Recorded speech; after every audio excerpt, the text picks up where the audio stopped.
Welcome to That's Good Broncos. I'm your football idiot savant, Brandon Perna.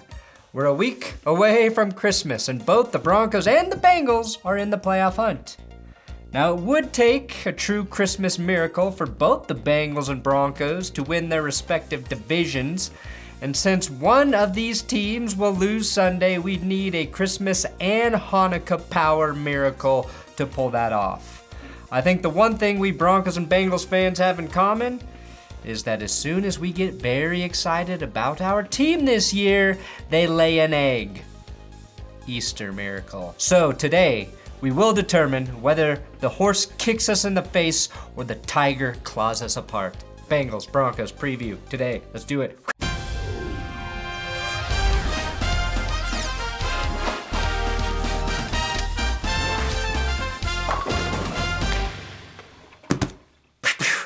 Hey, if you want more Broncos videos, podcasts, and whatever the hell I do here, subscribe. Subscribe to this YouTube channel. Today's episode brought to you by DraftKings Sportsbook. That's right, DraftKings, America's top-rated sportsbook app, an official sports betting partner of the NFL. Use code DNVR when you sign up at DraftKings, and they're gonna hook you up. New customers can get new customers can bet $1 on any team to score this weekend, and if that team scores, you could win up to $100 in free bets.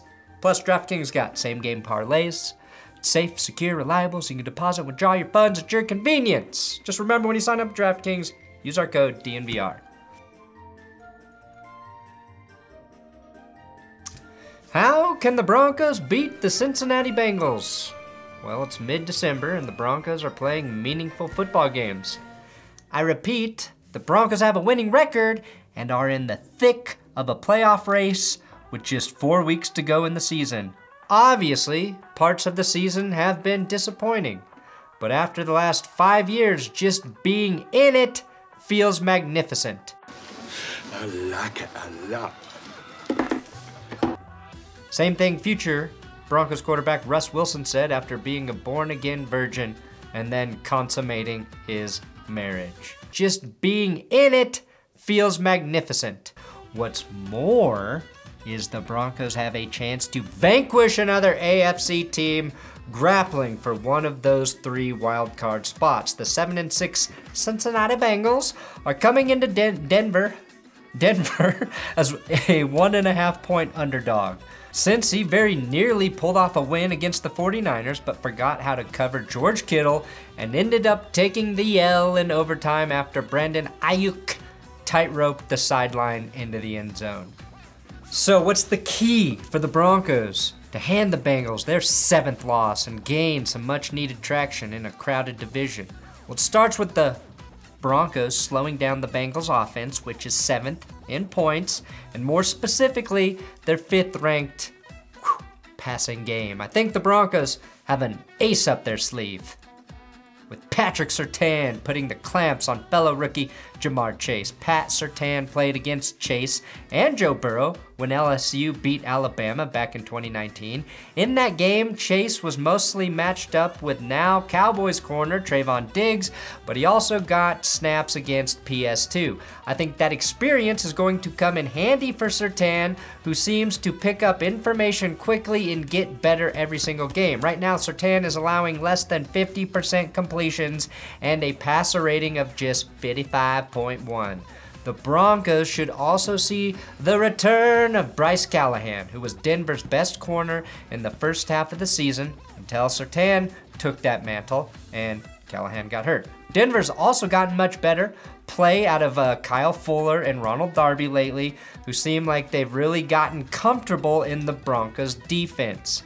That's going to come in handy against deep receiving core that the Bengals deploy. Beyond Jamar Chase, Cincy has gotten a combined 1,400 yards out of Tyler Boyd and T. Higgins. Hi, T. Higgins! Higgins has been especially dangerous lately, racking up 3 straight games with at least 100 yards receiving. Now, a big reason the Bengals have lost the last 2 weeks is because both the Chargers and 49ers erased Joe Mixon, like he was in a photo from Back to the Future. Just 19 and 18 carries for Joe, 54 and 58 rushing yards. Unlike Denver, who has two very good backs, if you stop Mixon, Cincy becomes one-dimensional. Mixon's 1,036 rushing yards is second best in the league, but the Bengals overall are 18th in rushing yards. Now, if the Broncos can limit Mixon and just render that receiving core average, that's going to be huge, because Cincy's bread and butter is getting a lead, then unleashing their two really good defensive ends, and that's going to be tougher for the Bengals if Trey Hendrickson can't go. But Cincy's leading sacker is optimistic that he's going to be able to play on Sunday, unless some shit happens with COVID. Between Hendrickson and Sam Hubbard, that's 20 sacks and 37 quarterback hits coming off the edge. So basically, if you're the Broncos, you really don't want to get behind by more than one score. That's the Broncos' weakness. And last week, and I'll include the caveat that it was the Lions, but the Broncos got off to a great start and scored an opening drive touchdown for the second time this season. Please do that again. The Broncos are 8th in yards per carry and 11th in total rushing yards, while the Bengals' defense is 12th in yards per carry allowed. So it may be tough to run at first, but the Broncos have basically committed to Javonte and Melvin Gordon as their identity this season. It took a while, but they finally committed. And those two guys are going to be the reason the Denver Broncos make the playoffs. Now, I'm not going to argue that Teddy Bridgewater is as good or better than Joe Burrow. I would never do something that crazy, but it's worth noting that Teddy's thrown half the interceptions that Joe Burrow's thrown this season.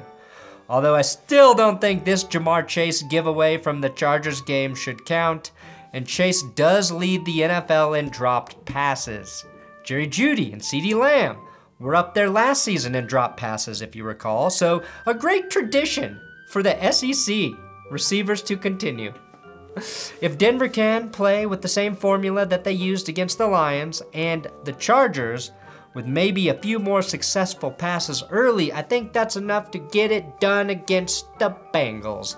Javonte Williams and Melvin Gordon are on pace to each hit 1,000 rushing yards this season.